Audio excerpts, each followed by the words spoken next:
All Odisha भोई समाज विकास परिषदर जिला आवाहक तथा दलित विकास परिषदर सभापति शंकर दास जगतसिंहपुर संसदीय लोकसभा संरक्षित आसन स्वाधीन भाव में निजर नामांकन पत्र दाखल कर श्रीजुक्त दास ऑल ओडिशा भोई समाज विकास परिषदर समस्त कर्मकर्ता एवं दलित परिवार भाई भौणी और समर्थक शुभेच्छा मान सहित जगतसिंहपुर बजार पदयात्रा कर जिलापाल कार्यालय सम्मुखें पहुंची सेठारे उपजिलापाल उपस्थित निजर नामांकन पत्र दाखल करते मुख्यतः जगतसिंहपुर जिले में मेडिकल कॉलेज प्रतिष्ठा पिलामानकर केन्द्रीय विद्या पारादीप अंचल ढिंकिया चारि देश में गढ़ी उठा शिल्प कारखाना स्थानीय जमीहरा मान नियुक्ति देवा कथा एवं दलित परिवार को स्थायी जमीपटा कथा नहीं साधारण जनता पाखे पहुंची बोली श्रीजुक्त दास कहते एपटे केन्द्र और राज्य सरकार अपारकता कही साधारण जनता विश्वास विष देते टार्गेट करते तीर्थल मागतपड़ा ओडिशा मोबाइल टीवी। आज मो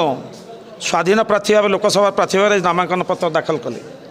मोर दाखलर गोटे उद्देश्य आसुचे केन्द्र और राज्यर अवहेला नहीं आज निर्वाचन में पदार्पण आपण मैंने जानी पारादीप में सात सातटा हजार्स इंडस्ट्रीज अच्छी सेठी जो मैंने आज भूमि भूमि देइचंती शिल्प को से माने वर्तमान तक अर्थ पाई पारि ना वर्तमान जो पीपीएल रे लैंड लूजर माने बारंबार धर्मघट कर पारादीप पोर्ट रे कर आपणकर एसएल जो मित्तल रे भी कर ऑयल रिफाइनरी कर स्वप्न थिला जे जदि से माने जमी दियंती से माने अर्थ पाइबे ताकर जो परिवार को चलेबे कि सेटा से स्वप्न रहीगला आपणकर देखिए से जो शिल्प माने आज रास्ता को फटैचंती पानी महानदी पानी नहीं जल जो आमर पवन को प्रदूषण करिसंती बर्तमान विभिन्न प्रकार मारात्मक रोग से लोक मैंने पड़ुंट सेठी जदि आज वर्तमान जदि इंजीनियरिंग कॉलेज होता से माने से जगार अर्थनीति सुधरी जाता सेटा भी हो पारा ना ये केन्द्र राज्य सरकार गोटे उपकृत होती जमी देइचंती इलेक्ट्राल बॉन्ड रे कोटी कोटी नहीं निर्वाचन रे खर्च करुँच आमर शिक्षा मंत्री श्रीजुक्त धर्मेंद्र प्रधान जड़े ओडिया होकरी एपर्यंत जगतसिंहपुर जिले में आमर केंद्रीय विद्यालय निजस्व गृह संपन्न हो पारा ना पारा ना आपण से भाव में आपणकर रेलवे मंत्री अश्विनी वैष्णव सी वर्तमान ओडिशा को भी अणदेखा कले तेणु ये हूँ जो केंद्र सरकार अवहेला केंद्र सरकार आ गए बड़ अवहेला कले जे अर्थ बंदोबस्त कले बजेट रे जोटी मेडिकल कॉलेज अच्छी जिला स्तरीय मेडिकल अच्छी ताकू मेडिकल कॉलेज रूपांतर करने सी भी नीरव रहीगले तापेक्षा आहरी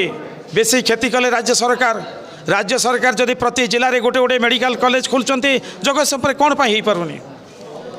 स्वाधीनतार 77 वर्ष अतिक्रांत है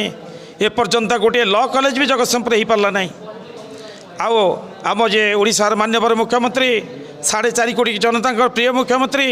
जो वसुंधरा योजना 2006 करते 2024 दीर्घ 18 वर्ष है कार्यकारी हो पारे उपकूलवर्ती अंचल मु प्रतिदिन जाऊँगी लोकों समस्या बुझुची से भारी दुख लगे 77 वर्ष अतिक्रांत पर एवं भंगा चाल छपर घरे से रोचते जातिगत प्रमाणपत्र पिला माने आज उच्च शिक्षा वंचित होती कौन करमर वर्तमान सांसद महोदया कौन कर